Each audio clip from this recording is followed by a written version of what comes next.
Hey, you guys, welcome back to the channel. And I wanted to discuss the shorter, smaller topic with you guys of some of the shows that I normally recap.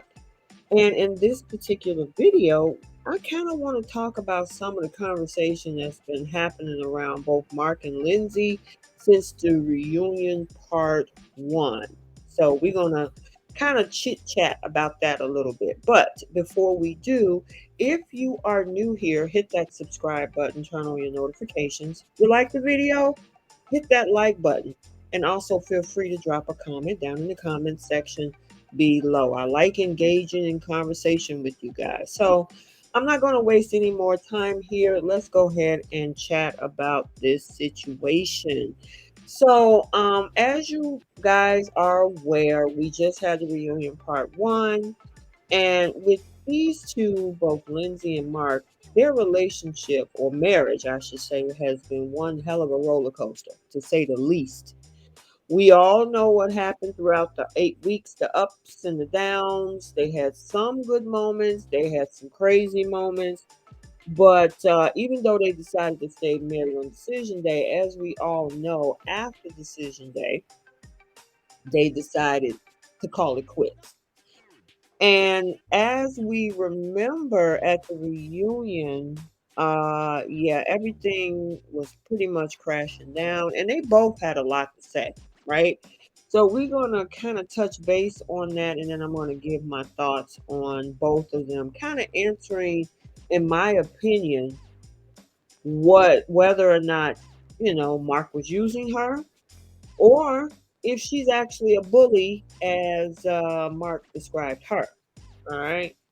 But one of the things that they said that the marriage was out of control. Lindsay had some of the worst arguments that they ever had. She accused him of using her to help fix up the house when they moved in. And it got so crazy. As we remember, Mark told her, when you tell a story, you don't tell it accurately, correctly, or in the right context. And that's when he ended up calling her a bully. All right. Now, one thing that I do is I always like to check the temperature in the platforms across social media, kind of getting a gauge of what folks are thinking and their thoughts on, what they thought about, in this example, Mark and Lindsay. So let's talk about that. So I did see a ton of comments actually saying that Mark actually used her. And I mean, there was some conversations of he really wasn't into this marriage. He said yes just to help her fix up the house. And then when, everything was said and done, he was done with her. There were conversations about how, you know, during the marriage, he pretty much dumped all his emotions on her, and the whole thing that happened with the cat and stuff like that. And so here's my, I guess, my 2 cents on all of this. When it comes with Mark, Mark signed up not just once but twice to try to get on this show to look for a wife. Now, as we've seen, whether it's Married at First Sight or even some of these other reality TV shows, a lot of these folks come on the show just to build up their social media presence, maybe to become an influencer because, hey, there are sponsorships and brand deals that come with that, right? I just don't see that with Mark, though.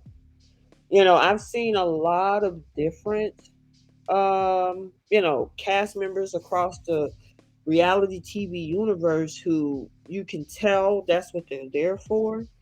But I just don't see that with him. I mean, it's one thing that I honestly think he really wanted to find a wife. I just think he was ill matched. And when somebody is ill matched or they're not matched with somebody that they're compatible with, you're going to have chaos, especially if they're stuck together for a period of time. Because more than likely, if these two if Mark had a met her on a dating app or, you know, through mutual friends or somewhere outside of an experiment, I don't think they would have probably got past the first date. because they're just not compatible. But then when you're stuck in a whole experiment for 8 weeks, and you got all these cameras and you got um, all of these different things they want you to do, chances are you're going to have some form of chaos. And then there was the other thing with Lindsay saying that he wasn't the same person on camera, off camera. And that's the thing. Unfortunately, we don't know, so technically we can't call that.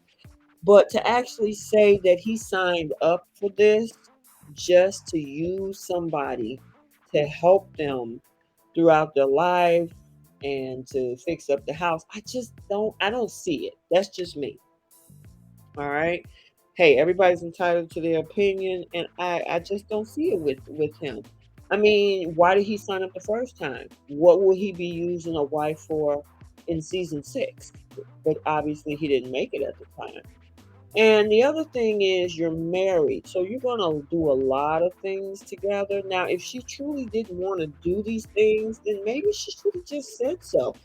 But I guess she felt like, I'm going to do this, I'm going to help him, and then whatever, reward from this, like I say, I don't see it, but hey, let me know in the comment section what you guys think. Do you actually think that Mark used her? So let's flip on to the other side where Mark is calling Lindsay a bully. Now, we have seen on the show, now whether she was acting out, whether she was performing, I can't say that. We just don't know until, you know, whatever. But the thing is, I did see across social media platforms people were saying that she's a bully. They even called her a narcissist. We usually don't hear in the social media world on reality TV universe where women are usually called narcissists. Usually the guys are normally getting that title. But in this particular season, there were quite a bit of folks calling using that term the narcissist. Now, I am not a psychologist, nor am I an armchair psychologist either. What I will say is that she has confronted Mark on many occasions on everything. And she loves to just cut him up in public. We saw what happened at the bowling alley event that all the couples went to, and that whole rant she had in the bathroom regarding, I mean, she took it so far, she criticized his whole manhood and how she wasn't getting satisfaction in front of the entire world. So that was on film. Even if the camera wasn't in the face, they had the door closed to the bathroom, but everybody in that bowling alley could hear it, and the fan base could hear it because we saw it. We also heard about the situation with Olajuwon, and then she comes on TV with the sound bites as if Olajuwon was coming after her. When we found out it was the other way around, and so much so she made so much noise on the plane that, like I said before, the staff had to, settle her down. Then the whole thing at the retreat when she tried to check Steve, it's like, why do you have to confront everybody? And she's saying now that she is in California, Palo Alto, I think it is, Alto, whatever it is, in California, that she want to meet these nice engineers and she's dating and it's going great. Lindsay, the thing is that if there's something that trigger you from even those guys in California, Lindsay is still going to come out. So I mean, it's one thing if she's compatible with somebody. She says she wants somebody to put boundaries, hard stops on her. And honestly, I just think with Lindsay, she has had a lot of trauma in her life. She spoke about everything with her mom and stuff like that. And so, whatever that is, she's carrying it. It seems, I'm not a therapist, she's carrying it through her life. And as they say, hurt people hurt other people.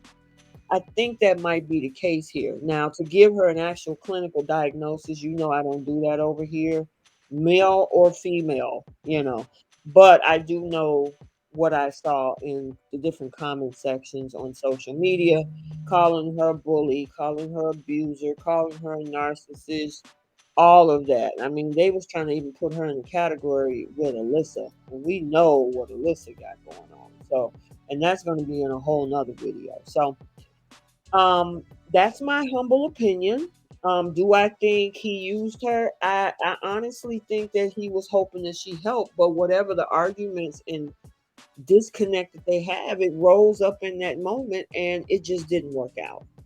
And whether she's a bully, her behavior is so confronting that someone can see it that way. But I honestly think, like I said, hurt people, and that's something that she needs to deal with, or she's going to be doing that pretty much for everybody for the rest of the time that she's in the dating world or the dating market, unless somebody is exactly completely compatible with her. But they got to be able to deal with her energy. So I guess we'll have to see and follow the road to California after the season.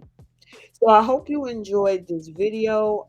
Stay tuned for upcoming videos in regards to the cast members of Married at First Night Boston. We have part two coming up, the reunion and the finale of the season.